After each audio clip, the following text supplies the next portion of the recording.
সন্মানীয় মুখ্যমন্ত্ৰী সৰ্বানন্দ সোণোৱাল ডাঙৰীয়া, আমাৰ চৰকাৰৰ ৰাজ্যিক শিক্ষামন্ত্ৰী আৰু জলসিঞ্চন বিভাগৰ স্বতন্ত্ৰ ৰাজ্যিক মন্ত্ৰী ভৱেশ কলিতা ডাঙৰীয়া, মুখ্যমন্ত্ৰী ডাঙৰীয়াৰ আইন উপদেষ্টা শান্তনু ভৰালী ডাঙৰীয়া, আমাৰ শিক্ষা বিভাগৰ উপদেষ্টা ডক্টৰ মিহিৰ কান্তি চৌধুৰী ডাঙৰীয়া, আমাৰ মাজত আজি উপস্থিত থকা অসম চৰকাৰৰ মুখ্য সচিব কুমাৰ সঞ্জয় কৃষ্ণ ডাঙৰীয়া, শিক্ষা বিভাগৰ প্ৰধান সচিব বি কল্যাণ চক্ৰৱৰ্তী ডাঙৰীয়া, আমাৰ মাজত উপস্থিত থকা অসম চৰকাৰৰ শিক্ষা বিভাগৰ আয়ুক্ত সচিব প্ৰীতম শইকীয়া ডাঙৰীয়া, সেবাৰ অধ্যক্ষ ৰমেশ জৈন ডাঙৰীয়া আৰু প্ৰাথমিক শিক্ষা বিভাগৰ সঞ্চালিকা বিজয়া চৌধুৰী ডাঙৰীয়ানীকে আদি কৰি আজিৰ মঞ্চত উপস্থিত বিশিষ্ট ব্যক্তিসকল, অসমৰ বিভিন্ন স্থানৰ পৰা শিক্ষক হিচাপে আমাৰ বিভাগত যোগদান কৰিবলৈ অহা যুৱক যুৱতী বন্ধু বান্ধৱীসকল, শিক্ষা বিভাগৰ উচ্চপদস্থ বিষয়াসকল আৰু আজি সমগ্ৰ অসমতে আজিৰ নিযুক্তি প্ৰক্ৰিয়াত অনলাইন যোগে অংশগ্ৰহণ কৰি থকা আৰু নিযুক্তিৰ বাবে আকাংক্ষিত সময়টোৰ বাবে অপেক্ষা কৰি ৰৈ থকা যুৱক যুৱতী বন্ধু বান্ধৱীসকল, আজিৰ দিনটো আমাৰ বাবে অতি আনন্দৰ দিন। এখন সমাজ জীয়াই থাকিবৰ কাৰণে শিক্ষাৰ প্ৰয়োজন। শিক্ষা আৰু সংস্কৃতি অবিহনে মানুহে নিজৰ সংস্কৃতিবান চৰিত্ৰটো হেৰাই পেলায় আৰু আদিম দিনলৈ উভতি যায়। অসম চৰকাৰে আপ্ৰাণ প্ৰচেষ্টা কৰি আহিছে যে শিক্ষা সংস্কৃতি জৰিয়তে জাতীয় চৰিত্ৰৰ পৰিৱৰ্তন হওক আৰু অসমৰ প্ৰত্যেকগৰাকী দুখীয়া ছাত্ৰ ছাত্ৰীয়ে শিক্ষাৰ অধিকাৰক উপভোগ কৰাৰ সুবিধাকণ লাভ কৰক। শিক্ষাই সকলো ধৰণৰ বেৰিয়াৰ পাৰ কৰি প্ৰতিজনৰ দুৱাৰদলিত জ্ঞান আৰু প্ৰজ্ঞা উপস্থিত হওক। এই চিন্তাৰে বিগত এটা দশক জুৰি ৰাজ্য চৰকাৰৰ শিক্ষা বিভাগে নিৰন্তৰভাৱে প্ৰচেষ্টা কৰি আহিছে। 2011 চনত ৰাষ্ট্ৰই শিক্ষাৰ অধিকাৰ আইন গ্ৰহণ কৰিছিলে আৰু শিক্ষাৰ অধিকাৰ আইন গ্ৰহণ কৰাৰ লগে লগে শিক্ষক নিযুক্তি, শিক্ষাদানৰ প্ৰতি মানুহৰ লক্ষ্য, এই গোটেইবিলাক লাহে লাহে পৰিৱৰ্তন হ'ব ধৰিছিলে। এটা দশক লাগিলে। 10টা বছৰ পিছত আমি ক'ত থিয় হৈ আছো, কিমান সফল হৈছো, কিমান বিফল হৈছো, তাৰ নিৰ্মোহ মূল্যাংকনৰ প্ৰয়োজনীয়তা আছে। কিন্তু এটা কথা ঠিক যে এট দ্য পলিচি লেভেল সি ছেক্ৰেটেৰিয়েটে কওক, সঞ্চালকালয়ে কওক বা ৰাজনীতি কৰা ব্যক্তিসকলৰ মানসিকতাত শিক্ষাক অৰাজনৈতিক আৰু সামাজিক সম্ভাৱনাৰ দুৱাৰ মুকলি কৰাৰ এটা অস্ত্ৰ হিচাপে লোৱাৰ যি মানসিকতা আছিল, সেয়া এটা সম্পূৰ্ণ দশকত তাক মই সফল হোৱা নিজ চকুৰে প্ৰত্যক্ষ কৰিছো। মোৰ সৌভাগ্য হৈছিল যে 2001 চনত অসম বিধানসভালৈ প্ৰথম অহাৰ সেই সময়ত শিক্ষক নিযুক্তিৰ গোটেই প্ৰক্ৰিয়াটো বিধায়কসকলে নিয়ন্ত্ৰণ কৰিছিলে, সমষ্টিৰ ভিত্তিত তালিকা বনাইছিলে আৰু আমাৰ লগত ৰাজনীতিত কৰা যিসকল সতীৰ্থ বন্ধু আছিলে তেওঁলোকক নহলে তেওঁলোকৰ পৰিবাৰক শিক্ষক হিচাপে নিযুক্তি দিয়াটো এটা চিৰাচৰিত এটা প্ৰক্ৰিয়া আছিল। 93 চনত মই এজন সৰু ৰাজনৈতিক কৰ্মী আছিলো। মোৰ সমষ্টিত তেতিয়া মই কাম কৰাৰ আৰম্ভ কৰিছিলো, এটা ৰাজনৈতিক দলৰ সদস্য আছিলো। সেই সময়ৰ শিক্ষামন্ত্ৰী ডাঙৰীয়াই তেতিয়া মোক কৈছিল যে হিমন্ত, তোমাক মই 20টা টিচাৰ এপইণ্টমেণ্ট দিম, তুমি 20টা নাম কালি লৈ আহা। মই কটন কলেজত আছিলো, শিক্ষক নিযুক্তি তেনেকে হয় সেই কথাবোৰ চিন্তাও কৰা নাছিলো, কিন্তু 20টা নাম মই জমা দিছিলো। আৰু দুদিন পিছত মোক তেওঁ ঘৰত মাতি আনি 20খন নিযুক্তি পত্ৰ হাতত তুলি দিছিলে। ক'ত কেনেকে ইণ্টাৰভিউ হৈছিল, কি হৈছিল মই নাজানো, কিন্তু আজি সেই শিক্ষকসকলে সুন্দৰভাৱে কাম কৰি আছে। তেওঁলোকে স্কুলত গৈ আছে, এদিনৰ কাৰণেও দৰমহাত জটি পৰা নাই আৰু সুন্দৰকৈ তেওঁলোক চলি আছে। যেতিয়া মোৰ কটনৰ পৰা মই ওলাই আহিছিলো, মনত বহু প্ৰশ্ন আছিলে আৰু যেতিয়া মই লাহে লাহে বুজি পাইছিলো যে সেই কালখণ্ডত 40,000 শিক্ষক নিযুক্তি হৈছিল আমাৰ দৰে মানুহৰ ৰিকমেণ্ডেশ্যনত। যাৰে পৰা যাৰ কাগজ পত্ৰ লৈ আহিছো তেনেকে ৰিকমেণ্ডেশ্যন হৈ আছিলে আৰু সিস্টেমটোত সকলোৱে তাৰ সমভাগী হৈছিলে। যদি ৰাজনীতি কৰা ব্যক্তিজনে 20টা দিছিলে, ডাইৰেক্টৰ এলিমেণ্টাৰী এডুকেশ্যনে 10টা দিছিলে, কমিশনাৰে 10টা দিছিলে, স্বাভাৱিকভাৱে শিক্ষামন্ত্ৰী মুখ্যমন্ত্ৰী কোটাটো ডাঙৰ হৈ হৈ গৈ আছিলে। 40,000 শিক্ষক নিযুক্তিৰ লগত বহুত নাম আৰম্ভ হল, অপাৰেশ্যন ব্লেকবোৰ্ড, বিভিন্ন ধৰণৰ নাম আৰম্ভ হল আৰু লাহে লাহে আমাৰ তলৰ শিক্ষা বিভাগৰ বিষয়াসকলে বুজি উঠিলে যে ছাৰসকলে যদি নিযুক্তি দিব পাৰে আমি কিয় নিযুক্তি দিব নোৱাৰো। লাহে লাহে তেখেতসকলেও নিযুক্তিত নামিলে। মোৰ ইমানলৈকে মই জানো যে লখিমপুৰ জিলাত এজন শিক্ষা বিভাগৰ বিষয়া আছিলে, তেওঁ নাওত উঠে আৰু পাৰত তেওঁ যাকে মেট্ৰিক পাছ কৰা ল'ৰা পায় তাকেই তেওঁ নিযুক্তি পত্ৰ দি দিয়ে। আৰু তেনেকে তেওঁৰ নাম লখিমপুৰ জিলাত বিখ্যাত হৈয়ে থাকি গল। শিৱসাগৰ জিলাত এজন শিক্ষা বিভাগৰ বিষয়া আছিলে, তেওঁ কিমান শিক্ষকক নিযুক্তি দিলে সেই হিচাপটো তেওঁৰ লগতো নাই, তেওঁ নিজেও নাজানে কিমান শিক্ষকক নিযুক্তি দিলে। আৰু কোনোবা এটা পথৰ আনটো দূৰত মেধাৱী ছাত্ৰ ছাত্ৰীসকলে থিয় হৈ অপেক্ষা কৰিছিল আৰু তেনেকে সমাজ চলি গৈ আছিল। মেধাৰ লগত শিক্ষাৰ সম্বন্ধ নোহোৱা হৈ গৈছিল, মেধাৰ লগত শিক্ষাৰ পৰিচয় শেষ হৈ গৈছিল আৰু ৰাজনৈতিক কৰ্মী, কোনোবা বিষয়াৰ পত্নী, কোনোবা ঘৰত বহি থাকে মোৰ পৰিবাৰৰ, গতিকে তাই ঘৰত বহি বহি মনটো বেয়া হৈ গৈছে বুলি কোনোবা ঠিকাদাৰ এজনে তেওঁৰ পত্নীৰ বাবে আনি দিয়া এখন নিযুক্তি পত্ৰ। এই ধৰণে সমাজ আগবাঢ়িছিল আৰু এই নিয়মবিলাকে মানুহে নিয়ম বুলি মানি লৈছিল। অৰ্থাৎ অনিয়মকে নিয়ম বুলি বনাৰ এটা প্ৰৱণতাই বা অনিয়মকে নিয়ম বুলি ভবাৰ এটা চিন্তাই সমাজখনক গ্ৰাস কৰিছিল আৰু সমাজখন তেনেকে আগুৱাই গৈ আছিল। 2011 চনত মোৰ জীৱনলৈ এটা ডাঙৰ সৌভাগ্য আহিছিলে যে অসমৰ শিক্ষামন্ত্ৰী হোৱাৰ সৌভাগ্য। শিক্ষামন্ত্ৰী হোৱাৰ সময়ছোৱাতে সেই কালখণ্ডতে দেশত পৰিৱৰ্তন আহিছিলে। ৰাষ্ট্ৰই শিক্ষাৰ অধিকাৰ হিচাপে গ্ৰহণ কৰিছিলে আৰু ব্যৱস্থা দিছিলে যে টেট প্ৰথাৰ মাধ্যমেৰে শিক্ষক নিযুক্তি হ'ব লাগে। স্বাভাৱিকভাৱে সিস্টেমে তাক মানিব খোজা নাছিলে। সুপ্ৰিম কোৰ্ট, হাইকোৰ্ট কেইবাখনো আদালতৰ দুৱাৰত থিয় হোৱাৰ পিছত সদৌ ভাৰতৰ সুপ্ৰিম কোৰ্টে অসম চৰকাৰক নিৰ্দেশ দিছিল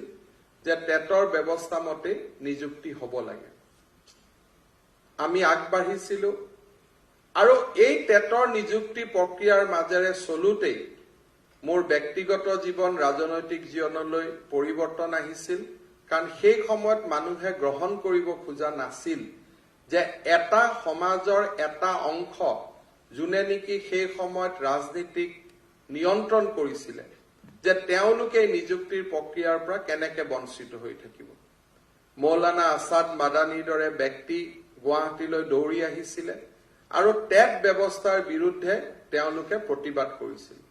মোৰ মনত আছে যে অসম চৰকাৰৰ সৰ্বশিক্ষা বিভাগৰ সঞ্চালিকা সুইটি চেংচন সেই সময়ত কেইবাদিনো মুখ্যমন্ত্ৰীৰ কোঠাৰ পৰা চকুৰ পানী টুকি বাহিৰ হোৱা সেই দৃশ্য মোৰ এতিয়াও মনত সজীৱ হৈ আছে। পৰ্দাৰ আঁৰত আমি বহুত কাম কৰিব লাগে। আমি আৰু আগুৱাই গৈছিলো আৰু আমি কৈছিলো যে আমি মৌখিক নম্বৰো নলওঁ। ভাৰতৰ আন ৰাজ্যত টেটৰ ব্যৱস্থা আছিলে, কিন্তু মৌখিক নম্বৰো নহব ইমানটো এক্সট্ৰিমলৈকে কোনো যাব প্ৰস্তুত নাছিল। আমি সিদ্ধান্ত লৈছিলো যে নহয়, আমি মৌখিক নম্বৰো আমি নলওঁ। স্বাভাৱিকভাৱে অসমৰ মিডিয়া, অসমৰ বৌদ্ধিক মহল কোনো প্ৰস্তুত নাছিল তেনেকুৱা এটা পৰিৱৰ্তনৰ কাৰণে। কোনোবাই কৈছিলে এওঁলোকৰ 9 মাহৰ চাকৰি 9 মাহত ওলাই যাব,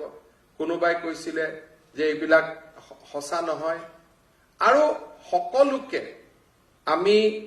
এক প্ৰকাৰ সকলোকে কৰবাত থৈ, সকলোৰে চিন্তা চৰ্চা কৰবাত থৈ আমি সেই সময়ত 40,756 গৰাকী শিক্ষকক সৰু সজাই মাতি আনি একেলগে নিযুক্তি পত্ৰ তুলি দিয়াৰ দৃশ্য অসমৰ শিক্ষা ব্যৱস্থাৰ এক পৰিৱৰ্তনৰ ডাঙৰ ইংগিত বহন কৰিছিল। সেইদিনাখন আমি সকলোৱে কৈছিলো যে টেটৰ শিক্ষকসকলেই অসমৰ বিকশিত অসমৰ জাগ্ৰত প্ৰহৰী হ'ব। তাৰ পিছত শিক্ষা ব্যৱস্থাত নিযুক্তিৰ প্ৰক্ৰিয়া চলি থাকিল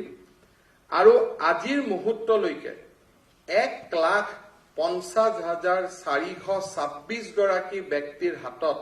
নিযুক্তি পত্ৰ তুলি দিয়া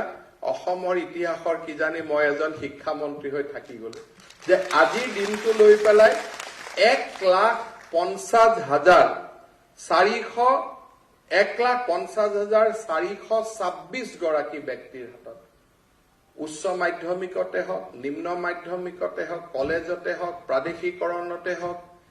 SSৰ জৰিয়তে হওক, ষ্টেট পুলৰ জৰিয়তে হওক 1,50,026 গৰাকী শিক্ষকৰ হাতত নিযুক্তি পত্ৰ তুলি দিয়াৰ মোৰ সৌভাগ্য হৈছিল। এই চৰকাৰ অহাৰ পিছত, সোণোৱাল ডাঙৰীয়াৰ চৰকাৰ অহাৰ পিছত আমি এই ব্যৱস্থাটো আৰু নতুন গতি দিয়াৰ চেষ্টা কৰিছিলো। আমি ঐকান্তিকতাৰে প্ৰচেষ্টা কৰিছিলো যে প্ৰতি বছৰে নিযুক্তি হওক, সৰ্বশিক্ষাত কাম কৰি থকা মানুহবিলাক নিয়মীয়া হওক, নিয়মীয়াবিলাকৰ খালী হোৱা পদত আকৌ সৰ্বশিক্ষাত নিযুক্তি হওক। এটা আমি বৃত্তত পেলাই শিক্ষা ব্যৱস্থাটোক মসৃণ কৰাৰ চেষ্টা কৰিছিলো। কিন্তু আজি যদি মোক কোনোবাই সোধে যে নিযুক্তি হল, মেধা ছাত্ৰ ছাত্ৰী শিক্ষক হল, কিন্তু ছাত্ৰ ছাত্ৰীৰ জীৱনলৈ কিমান পৰিৱৰ্তন আহিল, মোৰ এতিয়াও এই প্ৰশ্নটোৰ উত্তৰ দিবলৈ গৈ মোৰ দুখ লাগে যে এই পৰিৱৰ্তনে অসমৰ ছাত্ৰ ছাত্ৰীক স্পৰ্শ কৰিবৰ কাৰণে যিমানটো চেষ্টা হ'ব লাগিছিল, যিমানটো হোৱাৰ প্ৰয়োজনীয়তা আছিল, সেই চেষ্টা কৰবাত নহয় কৰবাত আজিও যতি পৰি ৰৈ থাকিল। যিসকলে নিযুক্তি পত্ৰ এটা টকাও খৰচ নকৰাকৈ নিযুক্তি লৈছিলে, তেওঁলোকে নিজৰ ট্ৰান্সফাৰৰ কাৰণে 50,000, 60,000, 1 লাখ টকালৈকে খৰচ কৰি ব্যৱস্থাটোক আকৌ পংকিল কৰি পেলালে। আমি যদি গংগাৰ পানী কৰবালৈ নমাই অনাৰ চেষ্টা কৰিছো, কোনোবাই আন এটা ফালৰ পৰা আমাৰ গুৱাহাটী মহানগৰীৰ আৱৰ্জনাৰ পানীবিলাক সুমুৱাই দিয়াৰো প্ৰচেষ্টা কৰিলে। এইবাৰ যেতিয়া মই শিক্ষা বিভাগৰ মুখ্যমন্ত্ৰী ডাঙৰীয়াই মোক দায়িত্ব দিছিলে, প্ৰথম দিনা চকীত বহিয়ে 550 অকল ট্ৰান্সফাৰ পোষ্টিঙৰ ফাইল মোৰ সন্মুখত দেখি আমি চিন্তা কৰিছিলো যে এই পৰিৱৰ্তন কাৰ বাবে আছিলে? অসমৰ ছাত্ৰ ছাত্ৰীসকলৰ সেই পৰিৱৰ্তনত অধিকাৰ নাছিলে নেকি? বহুত ধৰণৰ কথা ওলাই। গৃহ জিলা, কোনখন গৃহ জিলা? মোৰ জন্ম আছিল যোৰহাটত, মোৰ পৰিবাৰ থাকে গুৱাহাটীত, কাম কৰিব লাগে কৰবাত। মুখ্যমন্ত্ৰী ডাঙৰীয়াৰ জন্ম চাবুৱাত, তেওঁৰ কৰ্মস্থান মাজুলী। এইখন অসমৰ মাজতেই মেধাৰ শিক্ষক পাব লাগে ছাত্ৰ ছাত্ৰীসকলৰ অধিকাৰ যদি চৰ অঞ্চলত চৰৰ শিক্ষক এজনে যদি পঢ়ুৱাব লাগে যিজন শিক্ষকে হয়তো এতিয়ালৈকে বিএড পোৱা নাই টেট পাছ কৰা নাই তেতিয়ালে ব্যৱস্থাৰ প্ৰয়োজন কিয় আছিল নতুন নতুন কথা যুক্তিৰ শেষ নাই যুক্তিৰ কোনো অন্ত নাই যেন সোশ্যাল মিডিয়া ফেসবুকখন গোটেই যুক্তিৰ সাগৰ কৰিবৰ কাৰণে আমি নিৰ্মাণ কৰিলো কিন্তু সেই যুক্তিৰ সাগৰত এটা যুক্তি নাহে যে মই কিমান শ্ৰেণী কৰিলো মই কিমান ক্লাছ কৰিলো তাক বাদ দি সকলো যুক্তিৰ মহাসাগৰ হৈ পৰিল এই নিযুক্তি প্ৰক্ৰিয়াৰ বাবে আমাৰ ৩টা বছৰ গুৱাহাটী উচ্চ ন্যায়ালয়ত কিমান গোচৰ হল তাত এটা গোচৰতো অভিযোগ নাই যে কোনোবা ৰাজনীতি কৰা ব্যক্তিয়ে টকা খাব খুজিছে কোনোবা সিলেকশন কমিটিত ভুল আছে অদ্ভুত যুক্তি মই টেট পাছ কৰিছো মাদ্ৰাসাত মোক চাকৰি লাগে প্ৰাথমিক বিদ্যালয়ত তাত কোনো যুক্তিৰ কোনো অন্ত নাই যুক্তিৰ কোনো শেষ নাই মই অমুকটো কৰিছো তমুকটো কৰিছো কিন্তু আমি কোনেও বুজি নাপাওঁ যে ব্যৱস্থাটোক যদি আমি বন্ধ কৰি নথওঁ ব্যৱস্থাটো চলি থাকিলে আমাৰ সকলোৰে সমস্যা সমাধান হ'ব আজি এই সামান্য নিযুক্তি প্ৰক্ৰিয়াটো আৰম্ভ হোৱা বাবে সেপ্টেম্বৰত আৰু 10,000 শিক্ষকৰ নিযুক্তি হ'ব সৰ্বশিক্ষাত খালী হোৱা পদবিলাকত আৰু 5,000ৰ নিযুক্তি হ'ব অৰ্থাৎ এটা নিযুক্তি প্ৰক্ৰিয়া বন্ধ কৰাৰ কাৰণে 15-20,000 যুৱকে আজি 3টা বছৰত নিযুক্তিৰ পৰা বঞ্চিত হৈ থাকিল আৰু সেই বঞ্চিত হোৱাৰ সুযোগ লৈ অমুকত শিক্ষক নাই তমুকত ট্ৰান্সফাৰ তমুকত পোষ্টিং আমি কোনেও ব্যৱস্থাটো সক্ৰিয় কৰিব নোখোজো ব্যৱস্থাটো শক্তিশালী কৰিব নোখোজো মনত অসম প্ৰেমৰ কোনো অভাৱ নাই যেতিয়া ফেসবুকত অসমীয়াৰ বিষয়ে লিখিব যায় মই অসমীয়াৰ কোনো শেষ নাই কিন্তু সেই অসমীয়াৰ ভিতৰতে নলবাৰীৰ অসমীয়াখিনি মই নহয় মই শিৱসাগৰতহে পঢ়াম শিৱসাগৰৰ অসমীয়াখিনি মোৰ কাৰণে প্ৰযোজ্য নহয় মই গৈ বৰপেটাৰ অসমীয়াখিনিকহে পঢ়াম এয়া জাতি গঠনৰ প্ৰক্ৰিয়া নহয় আজি মই গৌৰৱ অনুভৱ কৰো যে কাৰ্বি আলং ডিমা হাছাওত আজি এছাম শিক্ষক আছে যিসকলে জীৱনটো সেই জিলাবিলাকত দিছিলে যিসকলে অসমৰ আন জিলাৰ পৰা গৈ সেই জিলাবিলাকত শিক্ষাৰ পোহৰ আনিছিলে আৰু তেওঁলোক অবিহনে হয়তো সেই অঞ্চলৰ জনজাতীয় লোকসকলে শিক্ষা কেতিয়াও নেদেখিলেহেঁতেন নিযুক্তি পোৱাৰ আগদিনাখনলৈকে যে য'তেই দিয়ক ছাৰ আমাক খালি এপইণ্টমেণ্ট দিয়ক নিযুক্তি পত্ৰ পোৱাৰ হাতত লৈয়ে আমি বুজি পাওঁ যে মোৰ নিযুক্তিটো নলবাৰীত হৈছে কাৰণ মই নলবাৰীৰ মেৰিটৰ কাৰণেহে প্ৰযোজ্য মই জানো যে মেৰিটত মই কেতিয়াও ডিব্ৰুগড়ত চাকৰি নাপালোহেঁতেন মই মেৰিটত কেতিয়াও নগাঁৱত চাকৰি নাপালোহেঁতেন কিন্তু চাকৰি পোৱাৰ পিছদিনাখনৰ পৰাই আমাৰ ব্যৱস্থাটো মানসিকতাৰ পৰিৱৰ্তন হয় নিবনুৱা ডেকা ল'ৰাজনে যিজনে 2 লাখ টকা দিব পৰা অৱস্থাত নাছিলে 40,000 টকা দৰমহা পোৱাৰ লগে লগে মাহত 10,000 কৈ জমাই 1 লাখ টকা যেতিয়া কাৰোবাক দিব পৰাৰ ব্যৱস্থাত আহে তেতিয়াই ব্যৱস্থাটোক পংকিল কৰাৰ কামত নামি যায় আৰু সেই সকল ব্যক্তিয়ে যেতিয়া ফেসবুক সোশ্যাল মিডিয়াত পোষ্ট দিব তেতিয়া এওঁলোকক এনেকুৱা লাগে যে এওঁলোক মহাত্মা গান্ধীৰ ঘৰতেই জন্ম হৈছিল ভুলতেহে তেওঁলোক অসমত কিবা কাৰণত আহিল এই ব্যৱস্থাটোৱে কাক স্তব্ধ কৰে আমি যদি শিক্ষা ব্যৱস্থাত বুৱতী গংগা নমাই আনিব খুজিছো তাক যদি আমি ৰখাব খুজো সেই ব্যৱস্থাটোৱে আমাৰ দৰে শত শত দুখীয়া ল'ৰা ছোৱালীক বঞ্চিত কৰে শিক্ষাৰ পৰা বঞ্চিত কৰে শিক্ষক নহলে শিক্ষাৰ্থীৰ কোনো স্কুলত যোৱাৰ প্ৰয়োজনীয়তা বন্ধ হৈ যায় আৰু শিক্ষক নিযুক্তিৰ প্ৰক্ৰিয়া বন্ধ কৰাৰ লগে লগে সমাজত বিশৃংখলতাৰ সৃষ্টি হয় মুখ্যমন্ত্ৰী ডাঙৰীয়াই আমাক কৈছিলে যে এই বছৰত আমি 50,000 নিযুক্তি দিম 50,000 নিযুক্তি আন স্থানত সম্ভৱ নহয় আৰক্ষী আৰু শিক্ষা বিভাগত বাদ দি ডাঙৰ নিযুক্তি আন বিভাগত সম্ভৱ নহয় কাৰণ ষ্টেটৰ যিটো responsibility as per constitution state list বুলি যাক কয় ষ্টেট লিষ্টত থকা 3টা ডাঙৰ সাবজেক্টে হৈছে হেলথ এডুকেশ্যন এণ্ড ল এণ্ড অৰ্ডাৰ এই 3টাক বাদ দি নিযুক্তি সম্ভৱ নহয় কেতিয়াবা মুখ্যমন্ত্ৰী ডাঙৰীয়াক কেতিয়াবা আমাক ফেসবুকত প্ৰশ্ন কৰে যে নিযুক্তি শিক্ষা বিভাগতে কিয় নিযুক্তি শিক্ষা বিভাগতে হ'ব, নিযুক্তি আৰক্ষীত কিয় আৰক্ষী বিভাগতে হ'ব, নিযুক্তি স্বাস্থ্যত কিয় নিযুক্তি স্বাস্থ্যতে হ'ব, কাৰণ বাকী নিযুক্তি হোৱা বিভাগবিলাক অসম চৰকাৰৰ নিয়ন্ত্ৰণত নাথাকে। কনষ্টিটিউচনৰ সেপাৰেশন অফ পাৱাৰ্ছত ৰেলত নিযুক্তি হয়, rail is in central list, পেট্ৰলিয়ামত নিযুক্তি হয়, they are in central list. State লিষ্টত থকা যিকেইটা ছাবজেক্টত নিযুক্তি হ'ব পাৰে, পুলিচ, আৰক্ষী, হেল্থ, এডুকেশ্যন, আৰু তাতেই যদি স্বচ্ছতা আমি আনিব পাৰো, তাতেই সমাজৰ দুখীয়া ল'ৰা ছোৱালীখিনিক তেওঁলোকক আমি আন এটা মাধ্যমলৈ ঊৰ্ধলৈকে লৈ যোৱাৰ সুবিধা দিব পাৰো। গান্ধীজীয়ে কৈছিল যে education can change A generation, কিন্তু শিক্ষাৰ যদি মূল্য নাথাকে তেতিয়া শিক্ষাই মানুহৰ জেনেৰেশ্যনটোক বা পৰিয়ালটোক দৰিদ্ৰতাৰ পৰা কেনেকে মুক্ত কৰিব। গান্ধীজীয়ে কৈছিল যে এডুকেশ্যন ক্যান ব্ৰিং আউট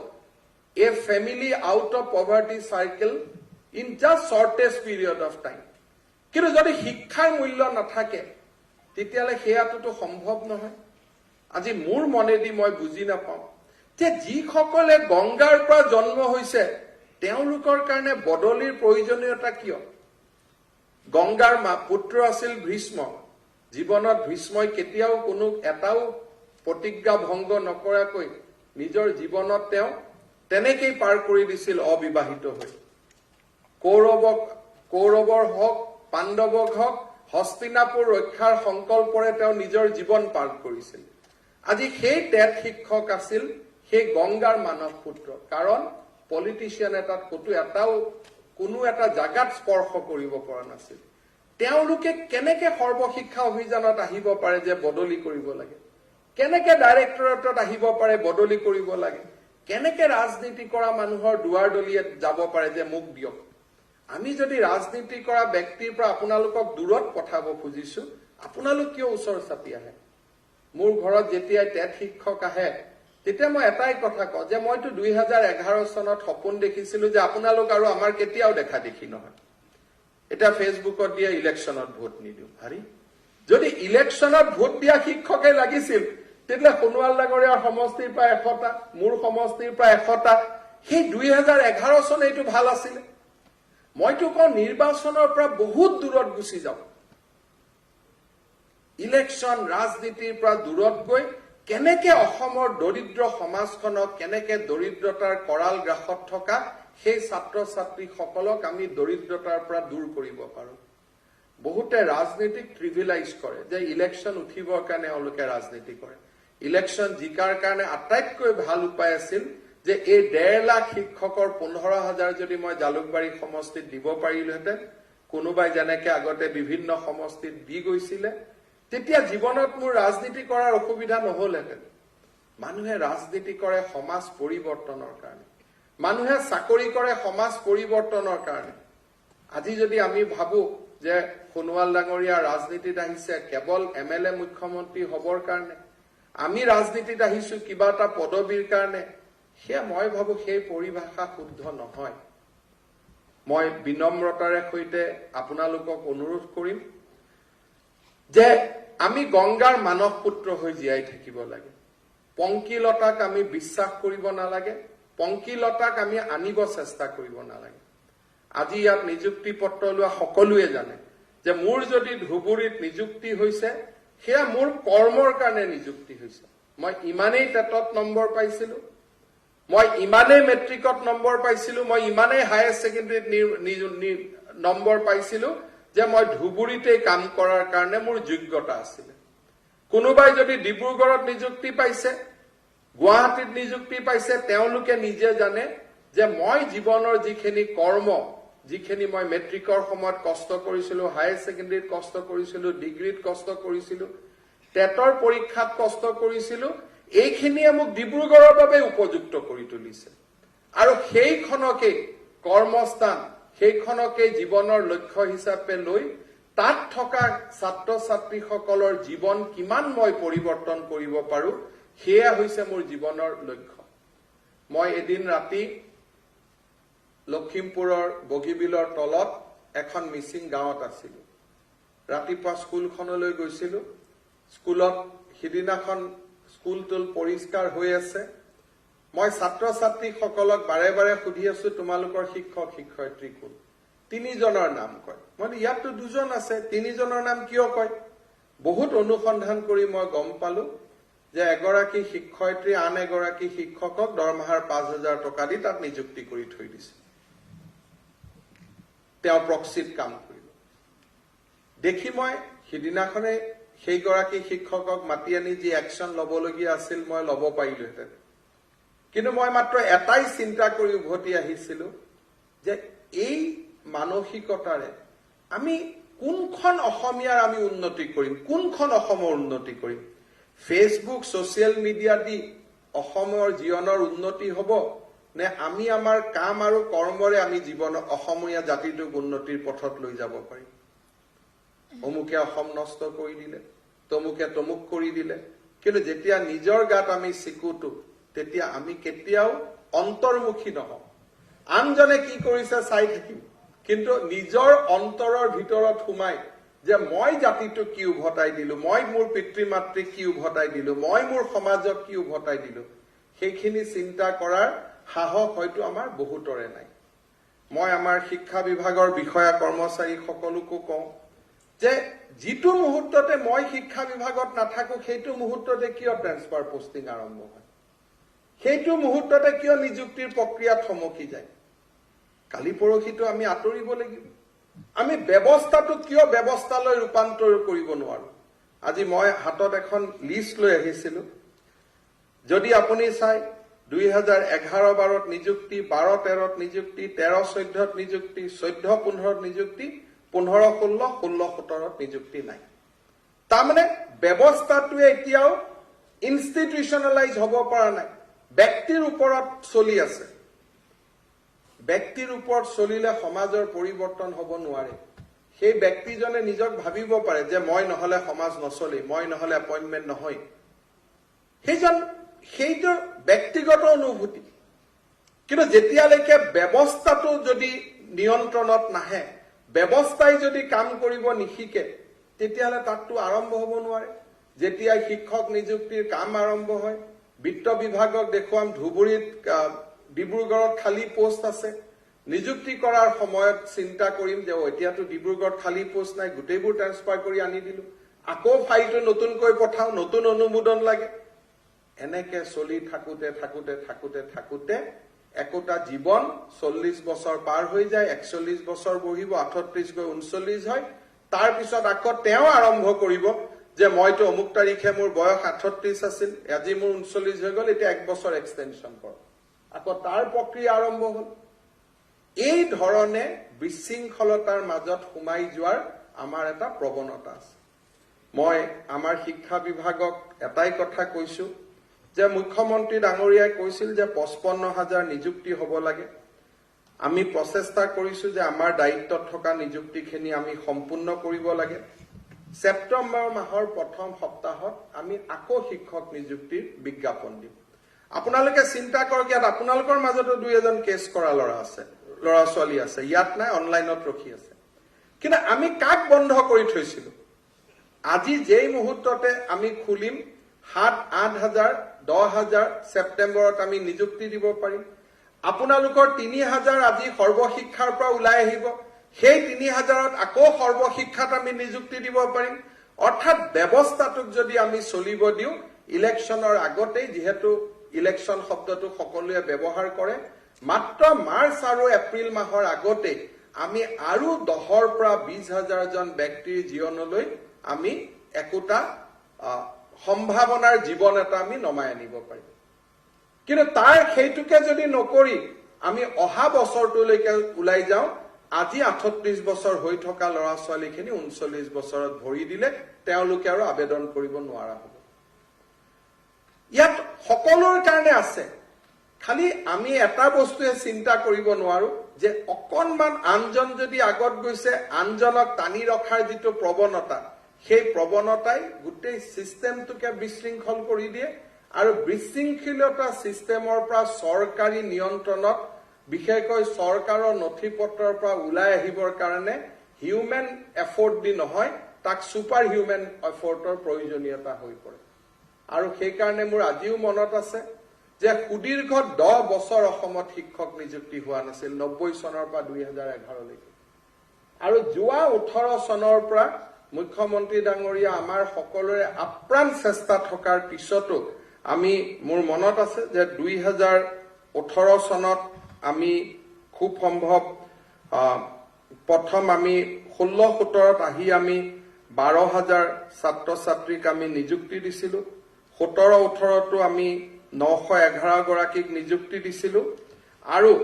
সৰ্বশিক্ষা অভিযানৰ অধীনতো 2017-18ত 7,016 ষ্টেট পুলত 12,488 18-19 এটা বৰ্ষত আমি এজনো নিযুক্তি দিব নোৱাৰিলো হয়তো 19-20 পাৰ হৈ গ'লহেঁতেন যদি হিউম্যান এফৰ্টটো আমি সুপাৰ হিউম্যান এফৰ্টলৈকে ৰিপ্লেচ নকৰিলোহেঁতেন আমাৰ প্ৰীতম শইকীয়াৰ পৰা আৰম্ভ কৰি বিজয়া চৌধুৰীৰ পৰা সঞ্জীৱ ভূঞালৈকে সকলো এটা সুপাৰ হিউম্যান এফৰ্ট দিয়াৰ কাৰণে আজি আমি এই দিনটোত আহি উপস্থিত হ'ব পাৰিলো হিউম্যান এফৰ্ট দি হয়তো সেই কাম সম্ভৱেই নাছিল মই এই কথাখিনি এই কাৰণে আপোনালোকক ক'ব খুজিছো আমি বিচাৰিছো যে অসমৰ বিশেষকৈ টেট পাছ কৰা শিক্ষকসকল গংগাৰ মানৱ পুত্ৰ হৈ থাকক যেনেকে ভীষ্মই হস্তিনাপুৰ ৰক্ষাৰ সংকল্পৰে 3টা প্ৰজন্ম পাৰ কৰিছিল তেনেকে আপোনালোকে অসমৰ শিক্ষা ব্যৱস্থাৰ পৰিৱৰ্তনৰ বজ্ৰ কঠোৰ সংকল্পৰে আপোনালোকৰ চাকৰি জীৱনখিনি আপোনালোকে পাৰ কৰক অমূল্য আনন্দ পোৱা যায় এটা সময়ত জীৱনে কৰবাত ৰখি যায় জীৱনে কৰবাত স্তব্ধ হয় মোক কোনোবা এজন কেইদিনমান আগতে সাইকোলজি জানা মানুহ এজনে মোৰ লগত কথা পাতি আছিল যে মানুহৰ মৃত্যুৰ আগতে 25 মিনিট সময় বুলে মানুহে পায় 25 মিনিট সময় ভগৱানে স্ন্যাপশ্বট দেখুৱাই যে তই কি কৰিলি কি নকৰিলি সেই 25 মিনিটত যিখিনি শান্তি পায় তেওঁলোকে হাঁহি হাঁহি মৃত্যু হয় আৰু যিসকলে মৃত্যুৰ দিনাখন এই 25 মিনিটৰ স্ন্যাপশ্বটত জীৱনৰ ভাল কাম বেয়া পাই দেখা পায় তেওঁলোকে সুখ আৰু দুখৰ অনুভূতিলৈ পৃথিৱীৰ পৰা আঁতৰি যায় মই বিচাৰো যে যিদিনাখন কেইদিনমান আগতে এখন সভাত এজন ব্যক্তিৰ এটা সুন্দৰ ভাষণ শুনাৰ মোৰ সৌভাগ্য হৈছিল তেওঁ কৈছিল যে যিদিনাখন আমি জন্মগ্ৰহণ কৰি কেঁচুৱাটোৱে কান্দে আৰু ওচৰত থকা মানুহখিনি হাঁহে মাকে হাঁহে দেউতাকে হাঁহে পৰিবাৰে হাঁহে লৰাটোৱে কিন্তু ছোৱালীটোৱে কান্দি থাকে অৰ্থাৎ জন্মৰ সময়ত মই কান্দু কিন্তু মোৰ চাৰিওপাশে থকা মানুহে হাঁহে মৃত্যুৰ দিনটো এনেকুৱা হ'ব লাগে যে মই যাতে সেই 25 মিনিটৰ স্ন্যাপশ্বটত সন্তুষ্ট হৈ মই হাঁহি হাঁহি মৃত্যুলৈকে যাব পাৰো আৰু সিদিনাখন মোৰ কাৰণে আনসকলে কান্দে জন্মৰ সময়ত আনসকলে হাঁহিছিলে মই কান্দিছিলো মৃত্যুৰ দিনাখন মই হাঁহি হাঁহি মৃত্যুৰ দুৱাৰ দলিলৈকে যাম আৰু মোৰ চাৰিওফালে থকা সকলে কান্দিব যে এই মানুহজনৰ অভাৱ আমি অনুভৱ কৰিছো এই পৰিৱৰ্তনটো যদি আমি জীৱনকালত সম্ভৱ কৰিব পাৰো সেয়া হৈছে প্ৰাপ্তিৰ জীৱন সেয়া হৈছে আনন্দৰ জীৱন সেয়া হৈছে সফলতাৰ জীৱন আৰু যিসকলে গংগাৰ মানৱ পুত্ৰ নহৈ মহানগৰীৰ আৱৰ্জনাৰ লগত নিজক জড়িত কৰিব খোজে কালি ডিৰেক্টৰ কোড কালি কোড ট্ৰান্সফাৰ কৰিম কালি কোড প্ৰক্সি দিম কালি কোড ফেচবুকত দিম নিজৰ দুৰ্বলতাখিনি ঢাকিবৰ কাৰণে কাক কোড কেনেকৈ আক্ৰমণ কৰিম তেনেকুৱা জীৱন আটাইতকৈ অসুস্থ জীৱন মই হিন্দী সিনেমাত বহুত কেইখন হিন্দী সিনেমা দেখাৰ সৌভাগ্য হৈছিল সৰুতে চাইছিলো কিছুমান পুৰুষে যেতিয়া নিজৰ দায়িত্ব পালন কৰিব নোৱাৰে ঘৰত তেতিয়া পৰিবাৰক খুব বেছিকৈ গালিগালাজ কৰি থাকে অৰ্থাৎ নিজৰ দুৰ্বলতা ঢাকাৰ একমাত্ৰ উপায় হ'ল আনক গালিগালাজ কৰি নিজক কৰবাত থৈ দিয়া যে কোনেও যাতে মোৰ ওচৰত আহিব নোৱাৰে মোৰ দুৰ্বলতাখিনি ঢাকিবৰ কাৰণে আমি নিজেই জানো মোৰ স্কুলৰ পৰা কিমান লৰাই A+ পালে মোৰ হাই স্কুলখনৰ পৰা কিমান লৰাই মেট্ৰিক পাছ কৰিলে মোৰ স্কুলখনত এনৰোলমেন্ট কিমান এই প্ৰশ্নখিনি সুধিলে অহাবাৰ ইলেকশ্যনত চাই লম এইটোতো উত্তৰ হ'ব নোৱাৰে এইটো উত্তৰ কেনেকৈ হ'ব পাৰে এতিয়া প্ৰাদেশিকৰণৰ কাৰণে আমাৰ ওচৰত মানুহ আহে স্যাৰ এনৰোলমেন্টটো উঠাই দিয়ক মই বোলে এনৰোলমেণ্টটো উঠাই দিয়া মানে বোলে এনৰোলমেণ্টটো নালাগে বোলে এনৰোলমেণ্ট মানে কি বুজাইছে বোলে নহয় ছাৰ মেট্ৰিকত 6 জন ষ্টুডেণ্ট থাকিব লাগে মই বোলো কি এনৰোলমেণ্টটো উঠাই দিলে কি হ'ব তাৰমানে তাত ছাত্ৰ থাকিব নালাগে হয় ছাৰ মানে নহলে আমাৰ প্ৰাদেশিকৰণ নহব নহয় মই বোলো আৰু অলপ ভাল কৰি বুজাই দিয়কচোন লাষ্টত মই এইটোকে বুজি পাওঁ যে ছাত্ৰ নথকা স্কুল এখনত আমি শিক্ষকক নিযুক্তি দিব লাগে মোটামুটি এইটো যে ষ্টুডেণ্টৰ কিমান আছে সুধিব নালাগে কিন্তু শিক্ষক থাকিব লাগে এতিয়া যদি মানুহে যদি কয় যে মোৰ স্কুলখনত ষ্টুডেণ্ট থাকিব নালাগে কেৱল মাত্ৰ টিচাৰ থাকিব লাগে তেনেকুৱা এটা সমাজৰ ফালে যদি আমি যাব লাগে তে সেইখন সমাজ শেষ হবৰ কাৰণে কিমান দিন সময় লাগিব কিমান ব্যক্তিগত বিদ্যালয়ৰ ওচৰত আমি আমাৰ শিক্ষা ব্যৱস্থাক গতাই দিম আমাৰ কেতিয়াবা সংবাদ মাধ্যমে আমাক কয় যে চৰকাৰে অসমীয়া মাধ্যম ধ্বংস কৰিবৰ কাৰণে চেষ্টা কৰিছে এই চৰকাৰৰ কাৰ্যকালত আজি 25-30 হাজাৰ নিযুক্তি আৰু শিক্ষামন্ত্ৰী হিচাপে মোৰ শহীদ ফাইলত 1.5 লাখ শিক্ষকৰ নিযুক্তি কি অসমীয়া ব্যৱস্থা ধ্বংস কৰিবৰ কাৰণে 1.5 লাখ শিক্ষক নিযুক্তিৰ আমি সাক্ষী হৈ থাকিলো নেকি আজি অসমীয়া মাধ্যম শেষ কৰাৰ কাৰণে আজি মুখ্যমন্ত্ৰী ডাঙৰীয়া ইয়াত আহি নিযুক্তি পত্ৰ দিবলৈ ৰৈ আছে নেকি কিন্তু আমি মাধ্যম এটাক নিযুক্তি দিব পাৰো কিন্তু ডেলিভাৰী কৰাৰ ৰাস্তা কি সমাজে ডাক্তৰ বনাব পাৰে কিন্তু সমাজে ৰোগীক চিকিৎসা কৰিব নোৱাৰে ডাক্তৰে চিকিৎসা কৰিব লাগিব সমাজে শিক্ষক নিৰ্মাণ কৰিব পাৰে কিন্তু ছাত্ৰ ছাত্ৰীক নিৰ্মাণ কৰাৰ দায়িত্ব সমাজে ল'ব নোৱাৰে সেয়া শিক্ষকসকলে ল'ব লাগিব শিক্ষা মাধ্যম চিকিৎসক মাধ্যম আজি মই গৌৰৱ অনুভৱ কৰো যে কৰবাত নহয় কৰবাত পৰিৱৰ্তনো হৈছে এই কৰোনা কালত অসমৰ স্বাস্থ্য বিভাগৰ চিকিৎসকসকল যি ধৰণে নাৰ্ছ লেব টেক্স MPW তেওঁলোকে যিসকলে সমাজৰ কাৰণে যি ধৰণে থিয় দিছে তাক দেখি গৌৰৱেৰে বুকু উফন্দি উঠে যে আমি কৰবাত নহয় কৰবাত সমাজে আজি পৰিৱৰ্তনৰ মুখ দেখিছে মই আকৌ 2011 চনৰ শব্দটোকে দোহাৰিম টেট শিক্ষকসকল অসমৰ বিকশিত অসমৰ সেনা বাহিনীয়ে যুদ্ধ কৰিব নে নকৰিব ভাৰত চীনৰ যুদ্ধ হ'ব এজন জোৱানে যুদ্ধও কৰিব পাৰে এজন জোৱানে আত্মসমৰ্পণো কৰিব পাৰে বিকশিত অসমৰ আপোনালোক সেনানী আপোনালোকে আত্মসমৰ্পণ কৰিব নে আপোনালোকে জীৱন যুদ্ধত জয়ী হ'ব ছাত্ৰ ছাত্ৰীসকলৰ জীৱনলৈ হাঁহি উভতাই আনিব সেয়া সিদ্ধান্ত আমি ল'ব লাগিব গৈ পেলাই সমস্যাৰ লেখযোগ নোহোৱা আমি সমস্যাৰ কথা ক'ব পাৰো যে ইয়াত অমুকটো নাই তাত তমুকটো নাই তাত শিক্ষক নাই নোহোৱাৰ মাজত আমি কি কৰিব পাৰো যেতিয়া মহাৰাষ্ট্ৰৰ এজন মুখ্যমন্ত্ৰীক দেখা যায় আমাৰ অসমৰ মুখ্যমন্ত্ৰী আহি ক'ব পাৰে যে মোৰটো একোৱে নাই তেওঁ বাজেট 42 লাখ টকা 40 লাখ টকা মোৰ বাজেট মাত্ৰ 1 লাখ টকা আমি এবাৰ কেৰালাত আমি মিটিঙত গৈছিলো মুখ্যমন্ত্ৰী ডাঙৰীয়া আমি সব মুখ্যমন্ত্ৰী ধুনীয়াকৈ চাৰ্টাৰত আহিছে আৰু উভতি গৈছে আমি অসমৰ ডেলিগেশ্যনটো ইণ্ডিয়ান এয়াৰলাইন্সৰ ফ্লাইটত আমি উভতি আহিছিলো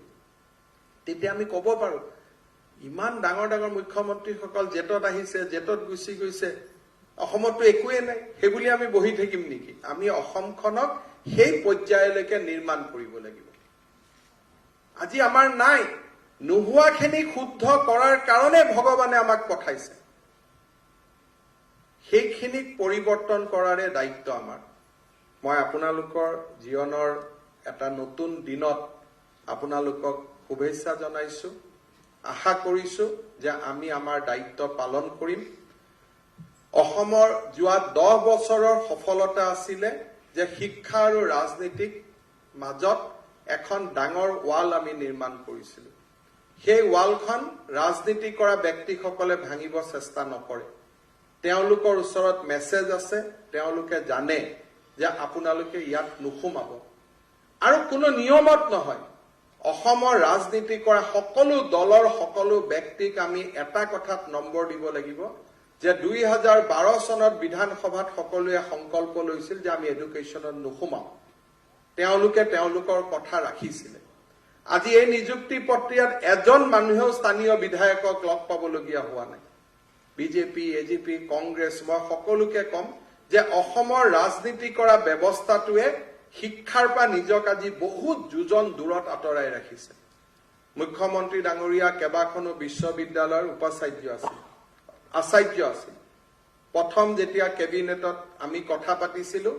মুখ্যমন্ত্ৰী ডাঙৰীয়া আৰু আমি বহি সিদ্ধান্ত লৈছিলো যে মুখ্যমন্ত্ৰী ডাঙৰীয়া কোনো ইউনিভাৰ্চিটিৰ চেঞ্চেলৰ নহয়। এটাকৈ বিধানসভাত আমি আইন আনিছিলো আৰু তেওঁৰ পৰিৱৰ্তে ৰাজ্যপালক আমি বিশ্ববিদ্যালয়ৰ আচাৰ্য নিযুক্তি কৰিছিলো। বহুতে সেই সময়ত পলিটিকেল কুৱেশ্যনো আনিছিলে যে হিমন্তই কটনৰ পৰা মানে কটনৰ চেঞ্চেলৰ পোষ্টৰ পৰা CMক আঁতৰালে। কিন্তু সিদ্ধান্ত মোৰ নাছিল, সিদ্ধান্ত মুখ্যমন্ত্ৰী ডাঙৰীয়াৰ আছিল যে আমি ৰাজনীতি আৰু শিক্ষা আমি দূৰত ৰাখিব লাগে। মই মাত্ৰ তেখেতৰ নিৰ্দেশটো পালন কৰিছিলো শিক্ষামন্ত্ৰী হিচাপে। সেই ধৰণৰ স্থিতপজ্ঞ এক ভূমিকা আজি অসমৰ ৰাজনীতি কৰা মানুহসকলে লৈছে। মই ভাবো টেট শিক্ষকসকলেও একেটাই সংকল্প লওক। কোন ডাইৰেক্টৰ আমি চিনি নাপাওঁ, কোন DO আমি চিনি নাপাওঁ, কেনেকে ট্ৰেন্সফাৰ হয় আমি নাজানো। আমি মাত্ৰ নিৰন্তৰ কাম কৰিম। এটা সময় আহিব, বিধানসভাত আইন হৈছে, কম্পিউটাৰত ট্ৰেন্সফাৰৰ আবেদন আহিব, তাতে আবেদন কৰিব, মেৰিটত আবেদন হ'ব আৰু গোটেই ব্যৱস্থাটোক শৃংখলিত হ'ব সুযোগ দিয়ক। এই শৃংখলিত ব্যৱস্থাটোৱেহে আমাক আনন্দ দিব, আমাক হৰ্ষান্বিত কৰিব। এই ব্যৱস্থাটোৰ ফালে আমি যাবৰ কাৰণে চেষ্টা কৰাৰ প্ৰয়োজন আছে আৰু মই ভাবো আপোনালোকে সেই প্ৰয়োজনীয়তাক আপোনালোকে স্বীকাৰ কৰিব। আজিৰ দিনটো আমি বহুখিনি নিযুক্তি দিব খুজিছিলো, কিছু বাধাৰ কাৰণে মই নাজানো। আমাৰ মুখ্য সচিব ডাঙৰীয়াও ইয়াত আছে যে আমি বহুত বছৰৰ পৰা চেষ্টা কৰিও আমি শিডিউল ট্ৰাইব হিলছৰ থকা পোষ্টবিলাক আমি পুৰা কৰিব নোৱাৰা হৈছো। প্ৰায় 2000 পোষ্ট আজিৰ দিনটোতো খালী হৈ আছে। আমি বিচাৰো কাৰ্বি আলং উত্তৰ কাছাৰৰ পৰা বহুত ল'ৰা ছোৱালী ওলাই আহক, শিক্ষক নিযুক্তিত যোগ দিয়ক। কিন্তু বহু চেষ্টাৰ পিছতো, স্পেচিয়েল টেট আদি অনুষ্ঠিত কৰাৰ পিছতো আজিৰ নিযুক্তি প্ৰক্ৰিয়াটো আমি প্ৰায় 2500 পোষ্ট আমি খালী ৰাখিবলগীয়া হ'ল শিডিউল ট্ৰাইব হিলছৰ উপযুক্ত কেণ্ডিডেট নোপোৱাৰ কাৰণে। কি কৰিব পৰা যায় মই ভাবো যে চৰকাৰে কালেক্টিভলি চিন্তা কৰিব লাগে। আমি সাময়িকভাৱে ইয়াক ডিৰস্তাৰ কৰিব পাৰো নেকি। পিছত আকৌ সেই কমিউনিটিৰ পৰা যেতিয়া মানুহ ওলাব আমি পোষ্টখিনি উভতাই দিম। কাৰণ প্ৰতি বছৰে আমাৰ 3000-4000 পোষ্ট খালী হয়। কোনোবা এটা মুহূৰ্তত অকল তেখেতসকলৰ বাবে আমি নিযুক্তি কৰিব পাৰো বা আন যি নহওক কিবা এটা চিন্তা কৰাৰ প্ৰয়োজনীয়তা আছে। কেইটামান পোষ্ট আমি খালী ৰাখিবলগীয়া এইটো কাৰণে হৈছে যে সেইকেইটা পোষ্টত যদি আমি নিযুক্তি দিব চেষ্টা কৰিলোহেঁতেন অসমৰ বাহিৰৰ পৰা বহুত শিক্ষক ইয়াত আহি যোগদান কৰিলেহেঁতেন। আমি বাহিৰৰ পৰা অহা মানুহ বেয়া নাপাওঁ, ময়ো ভাৰতীয়, আমাৰ ল'ৰা ছোৱালীও বেলেগত কাম কৰে, তেওঁলোকো আহিব। কিন্তু অসমীয়া ভাষা নাজানিলে স্কুলত আমি সোমায়ো আমি শিক্ষকৰ দায়িত্ব পালন কৰিব নোৱাৰো। সেইবাবে আমি নীতিগতভাৱে বাহিৰৰ ল'ৰা ছোৱালী যিসকল মেৰিটত স্থান লৈছিল তেওঁলোকৰ অসমীয়া বা লোকেল লেংগুৱেজ নজনাৰ কাৰণে আমি তেওঁলোকক নিযুক্তি দিব পৰা নাছিলো। তাৰ কাৰণেও কিছু পোষ্ট আজি আমাৰ খালী থাকি গ'ল। আজি আমি ইয়াতে 5315 গৰাকী শিক্ষক শিক্ষয়িত্ৰীক আমি নিযুক্তি দিম। আজি নিযুক্তি পোৱাৰ লগে লগে সোম মঙ্গলবাৰৰ ভিতৰত আপোনালোকে বিদ্যালয়সমূহত যোগদান কৰিব। কাৰণ মই প্ৰতিটো দিনেই যোৱা কালিও 4টাকৈ হাইকোৰ্টত কেছ আছিলে, যোৱা কালিও 4টা কেছ লাষ্ট সময়তো আমি তাক ডিফেন্ড কৰিবলগীয়া হৈছে। গতিকে আজি যিসকলে ইয়াত আমাক অনলাইনত চাই আছে মুখ্যমন্ত্ৰী ডাঙৰীয়াই পৰ্টেলটো ৰিলিজ কৰি দিয়াৰ লগে লগে নিজৰ নিজৰ নিযুক্তি পত্ৰ ডাউনলোড কৰিব পাৰিব য'তে আছে আৰু তাৰ পৰা তেওঁলোকে গৈ বিদ্যালয়খনত যোগদান কৰক। আপোনালোকেও যোগদান কৰক। আৰু যোৱাকালি কেবিনেটত এটা ভাল সিদ্ধান্ত হৈছে যে চাকৰিৰ ঊৰ্ধ্বতম বয়স আমি 40 বছৰলৈকে আমি বঢ়াই দিছো গতিকে এজৰ কাৰণে যিসকলে কেছ কৰি আছিল তেওঁলোকৰ সমস্যা নিজে সমাধান হল 40 বছৰৰ লগত যদি এসটি এসসি হয় মই 45 বছৰলৈকে আবেদন কৰিব পাৰিম আৰু ওবিসি হলে মই 43 বছৰলৈকে আবেদন কৰিব পাৰিম 3-year exemption for OBC 5 years for ST-SC general 40 OBC 43 ST-SC 45 গতিকে অহা সেপ্টেম্বৰ মাহৰ 7 তাৰিখৰ আগতে আমি আৰু এটা নতুন নিযুক্তি প্ৰক্ৰিয়া আৰম্ভ কৰিম হাই স্কুলৰ নিযুক্তি প্ৰক্ৰিয়াও আমাৰ সেপ্টেম্বৰ মাহৰ প্ৰথম সপ্তাহতে আৰম্ভ হ'ব শিক্ষা বিভাগৰ ভিতৰতে ফেব্ৰুৱাৰী মাহৰ আগতে মুখ্যমন্ত্ৰী ডাঙৰীয়াৰ 50,000 লক্ষ্যটো চুবৰ কাৰণে আমি চেষ্টা কৰি আছো যদি শিক্ষা বিভাগেদি ইমান নোৱাৰো অকনমান স্বাস্থ্য আৰু পুলিচ যোগ হৈ যাব কিন্তু আমি লক্ষ্যত আমি অৱতীৰ্ণ হ'ম এইটোৱে হৈছে যে প্ৰতিটো কথাই প্ৰতিটো সংকল্পই এইমছৰ পৰা আৰম্ভ কৰি মেডিকেল কলেজলৈকে কৰোনা যুদ্ধৰ পৰা বানপানীলৈকে সপোন আৰু সংকল্পক বাস্তৱত ৰূপায়িত কৰাই আমাৰ লক্ষ্য আজিৰ দিনটোলৈকে পৰমাত্মাৰ আশীৰ্বাদত সেই লক্ষ্যত আমি উপনীত হোৱাৰ দিশত আগবাঢ়িছো অসমৰ ৰাইজৰ আশীৰ্বাদত আমি আমাৰ লক্ষ্য পাম সপোন দেখিম সপোনবিলাক আমি সংকল্পলৈ ৰূপান্তৰিত কৰিম আৰু সংকল্পক আমি সিদ্ধি আৰু প্ৰাপ্তিলৈ ৰূপান্তৰিত কৰিম এই আমাৰ লক্ষ্য বহুত বহুত ধন্যবাদ